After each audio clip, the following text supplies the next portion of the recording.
নমস্কার বন্ধুরা, গোপালের হেসেলে আপনাদের সবাইকে স্বাগত। একঘেয়ে বাঁধাকপির ঘন্ট খেতে খেতে যদি বোর হয়ে গিয়ে থাকেন, তাহলে আমার আজকের এই নিরামিষ রেসিপিটা দেখতে পারেন। খুব কম সময় কম উপকরণ এটা তৈরি হয়ে যায়, আর গরম ভাতের সাথে খেতে কিন্তু অসাধারণ লাগে।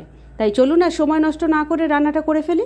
আজকে এই অত্যন্ত সুস্বাদু নিরামিষ রান্নাটা করার জন্য কড়াইয়ে অল্প সর্ষের তেল দিয়ে গরম করে নিয়েছি। এর মধ্যে প্রথমে দিয়ে দিচ্ছি অল্প কালো জিরে। কালো জিরেটা ফুটে উঠলে এর মধ্যে দিয়ে দিচ্ছি কুচনো বাঁধাকপি।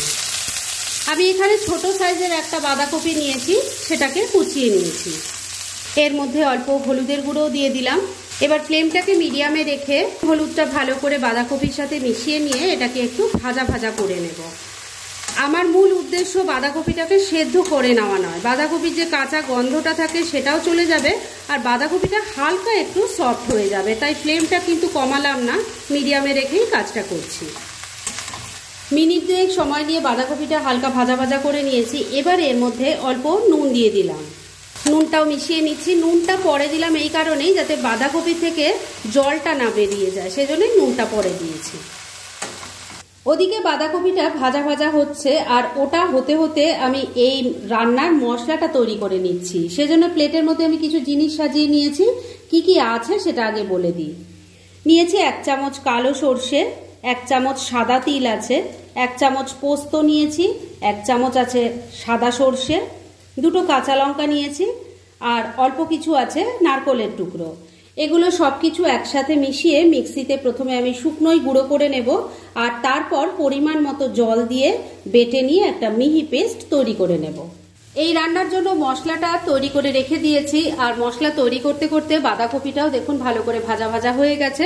এবার গ্যাসটা বন্ধ করে দিলাম, আর এই বাঁধাকপিটাকে আমি নামিয়ে রেখে দিচ্ছি।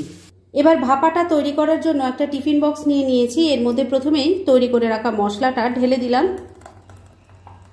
এর মধ্যে ভেজে রাখা বাঁধাকপিটা দিয়ে দিচ্ছি। বন্ধুরা, আপনারা আমার রেসিপি দেখার সাথে সাথে আমার ফেসবুক পেজ গোপালের হেসেল, তাতেও ভিজিট করতে পারেন। ডেসক্রিপশন বক্সে লিংক দেওয়া আছে। ভেজে রাখা বাঁধাকপিটা মশলার মধ্যে দিয়ে দিয়েছি। এবার এর মধ্যে দিয়ে দিচ্ছি অল্প একটু লঙ্কার গুঁড়ো। হলুদের গুঁড়ো আর দেবো না, কারণ হলুদ দিয়ে ভাজা হয়েছে। স্বাদ মতো নুন দিয়ে দিচ্ছি, তবে নুনটা দেওয়ার আগে খেয়াল রাখবেন বাঁধাকপিটা কিন্তু নুন দিয়ে ভাজা আছে। অল্প একটু চিনি দিয়ে দিলাম। মিক্সি জারটার মধ্যে অনেকটা মশলা লেগে আছে, তাই অল্প জল নিয়ে দিয়ে দিলাম। এবার সবকিছু খুব ভালো করে মিশিয়ে নিচ্ছি। সবকিছু খুব ভালো করে মিশিয়ে নিয়েছি। এবার এর ওপর দিয়ে কয়েকটা কাঁচা পাকা লঙ্কা দিয়ে দিচ্ছি। এর সাথেই দিয়ে দিচ্ছি একটু কাঁচা সর্ষের তেল। এবার টিফিন বক্সের ঢাকাটা আটকে দিচ্ছি, আর এটাকে ভাপাতে বসাবো, তার ব্যবস্থা করে ফিরে আসছি। এবার বাঁধাকপি ভাপাটা তৈরি করার জন্য আমি প্রেসার কুকারের মধ্যে অল্প জল নিয়ে গরম করে নিয়েছি, আর তার মধ্যে একটা স্ট্যান্ড বসিয়ে দিয়েছি। আপনারা চাইলে এটা কড়াইয়ে জল নিয়ে বা ডেচকিতে জল নিয়েও কিন্তু করতে পারেন। এবার স্ট্যান্ডের ওপর টিফিন বক্সটা বসিয়ে দিলাম। তবে যার মধ্যেই ভাপা তৈরি করেন, জলটা দেওয়ার সময় কিন্তু খুব বুঝে দেবেন, মানে একদম কম পরিমাণ জল দিতে হবে। কেননা জলটা বেশি দিলে যখন জলটা ফুটবে, তখন যদি টিফিন বক্সের মধ্যে ঢুকে যায়, তাহলে কিন্তু টেস্টটা একদম নষ্ট হয়ে যাবে। এবার লিডটা আটকে দিচ্ছি, আর মিডিয়াম ফ্লেমে রেখে 5-6টা হুইসেল পড়লেই কিন্তু এটা একদম রেডি হয়ে যাবে। তাহলে এটা রেডি হোক, তারপর আমি ফিরে আসছি।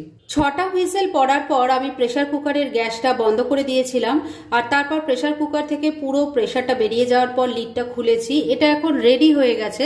তবে টিফিন বক্সটা আমি এক্ষুনি প্রেসার কুকার থেকে বার করতে পারছি না, কেননা এটা প্রচন্ড গরম আছে। তাই এটা একটু ঠান্ডা হোক, তারপর আমি বার করে আপনাদের দেখাবো রান্নাটা কেমন হলো।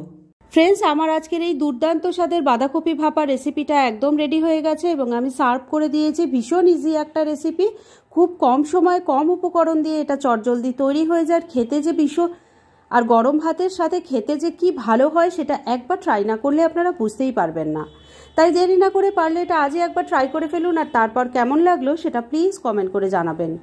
এরকম ধরনের অনেক ভালো ভালো নিরামিষ রান্নার রেসিপি আপনারা গোপালের হেসেল সার্চ করলেই পেয়ে যাবেন, যার মধ্যে থেকে কিছু কিছু আমি সাজেস্টেড বক্সেও দিয়ে দেবো, সেখান থেকেও আপনারা দেখে নিতে পারেন। তাই গোপালের হেসেল অবশ্যই ভিজিট করুন। আর আপনারা কেমন ধরনের রেসিপি চাইছেন সেটাও কিন্তু আমাকে জানাতে পারেন। আমি চেষ্টা করব সেসব রেসিপিগুলো আপনাদের সাথে শেয়ার করার। আর আমার আজকের এই রেসিপি যদি আপনাদের ভালো লাগে আর ইউজফুল বলে মনে হয়, তাহলে যারা এখনও আমার চ্যানেলটাকে সাবস্ক্রাইব করেননি তারা প্লিজ সাবস্ক্রাইব করুন। তাহলে আজকের মতো এখানেই শেষ করছি। পরদিন আবার এরকমই কোনো ভালো রেসিপি নিয়ে চলে আসব। আপনারা সবাই খুব ভালো থাকুন, সুস্থ থাকুন।